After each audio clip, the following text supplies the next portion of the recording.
आपका ये चैप्टर 3 है पॉलिनोमियल। आज हम इस वीडियो के अंदर एक्सरसाइज 3.5 करेंगे।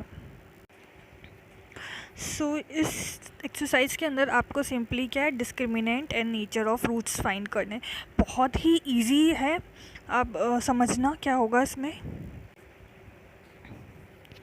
सबसे पहली चीज़, जो भी हमारा नेचर ऑफ रूट होता है ना, जो भी नेचर होगा रूट का, कि वो रियल है इमेजिनरी, वो किस पे डिपेंड करता है, इस इक्वेशन पे।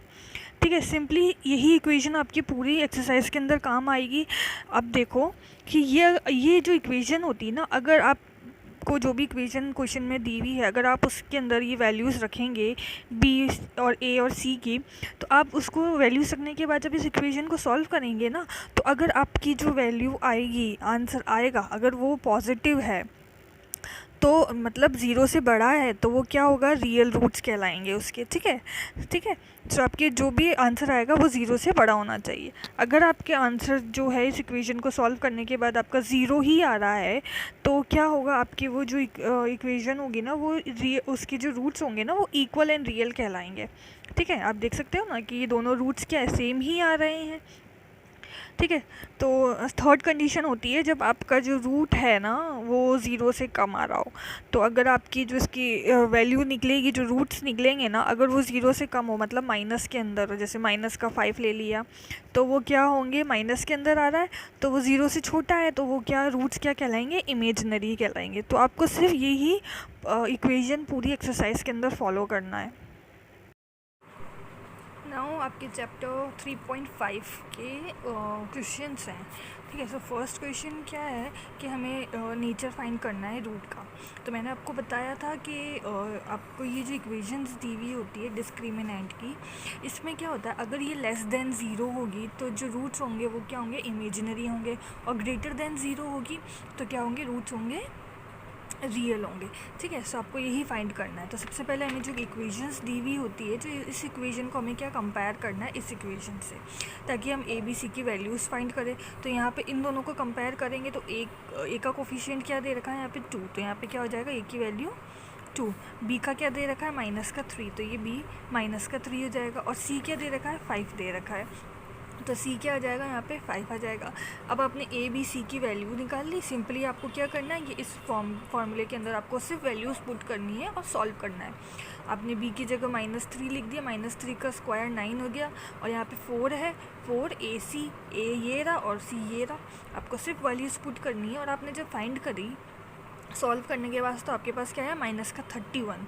तो -31 माइनस के अंदर आ रहा है, इट मीन्स क्या है, लेस देन ज़ीरो है। तो लेस देन ज़ीरो की कंडीशन में क्या होगा, जो रूट होंगे वो इमेजिनरी होंगे, मतलब ये जो इक्वेशन होगी इसके रियल रूट्स नहीं होंगे। सो रिमेनिंग जो क्वेश्चन है, क्वेश्चन 1 के, वो भी सब सेम ही है। आपको आपकी फेयर कॉपी में सारे रिमेनिंग क्वेश्चन करने हैं। नाउ क्वेश्चन सेकंड में भी सेम आपको चीज़ करनी है। पूरे एक्सरसाइज के अंदर आपको सेम ही चीज़ करनी है। आपको इक्वेशन दे रखी है, इक्वेशन को पहले आपने ब्रैकेट के अंदर दे रखी है, तो आप ओपन करेंगे तो आपके पास ये आ जाएगा। ठीक है, ब्रैकेट ओपन करना आप सभी को आता होगा। उसके बाद हमें क्या करना है, इस इक्वेशन से कंपेयर करना है इसको, ताकि हम क्या करें, ए बी सी की वैल्यूज़ फाइंड कर सकें। तो यहाँ पर आप कंपेयर करो इन दोनों को। तो ए की वैल्यू क्या आ गई, ए का कोफिशिएंट क्या आ गया, के। बी का क्या आ गया, -2, एंड सी का क्या आ गया, 6 आ गया। ठीक है, तीनों वैल्यूज़ आपने ए बी सी की फाइंड कर ली। सिंपली आपको यही फार्मूला लगाना, इसी फार्मूले के अंदर आपको वैल्यूज़ पुट कर देनी है। तो आप सॉल्व करोगे तो आपके पास ये आएगा। ठीक है, सो आप सॉल्व करने के बाद 4k स्क्वायर -24k आ गया। तो इसमें से कॉमन क्या आ रहा है, 4k, दोनों कॉमन आ सकता है, कॉमन लेना भी आपको आता ही है। तो कॉमन अगर लेंगे तो अंदर क्या बचेगा आपके पास, k-6 आपके पास अंदर बचेगा। अब क्या करना है, आपको इस पूरी इक्वेशन को ज़ीरो के इक्वल पुट करना है। ज़ीरो के इक्वल पुट करोगे तो आपके पास दो इक्वेशंस बनेंगी, ये दो। तो ठीक है, तो एक तो होगा 4k इक्वल टू ज़ीरो, मतलब ये 4k इक्वल टू ज़ीरो, और एक होगा ये k-6 इक्वल टू ज़ीरो, तो k-6। इसी तरीके से k की वैल्यू अगर आप यहाँ पे निकालोगे तो ज़ीरो आ रही है, और यहाँ पे k की वैल्यू क्या आ रही है, +6 आ रही है। तो आपको क्या लेनी है, के की वैल्यू तो फाइंड करनी थी कि आपको के की वैल्यू फाइंड करनी है कि जिसमें आपके रियल एंड इक्वल रूट्स हो। तो आपको के की वैल्यू 6 लेनी, क्योंकि ज़ीरो तो आप ले ही नहीं सकते, ज़ीरो लेते ही तो ये पूरी इक्वेशन ही ज़ीरो हो जाएगी। ठीक है, तो कुछ बचेगा ही नहीं। तो आपको यहाँ पे क्या करना है, के की वैल्यू 6 लेनी है। तो जितने भी रिमेनिंग क्वेश्चन हैं सभी के अंदर यही मेथड फॉलो हो रहा है। आपको सारे क्वेश्चन इसी तरीके से फेयर कॉपी में करने हैं। क्वेश्चन थर्ड के अंदर भी सेम चीज़ है, आपको वही इक्वेशन दी हुई है, आपको ए और बी सी की वैल्यूज़ फाइंड करनी है कंपेयर करके। तो ए की वैल्यू के आ गई, बी की वैल्यू 2 आ गई, सी की वैल्यू 1 आ गई।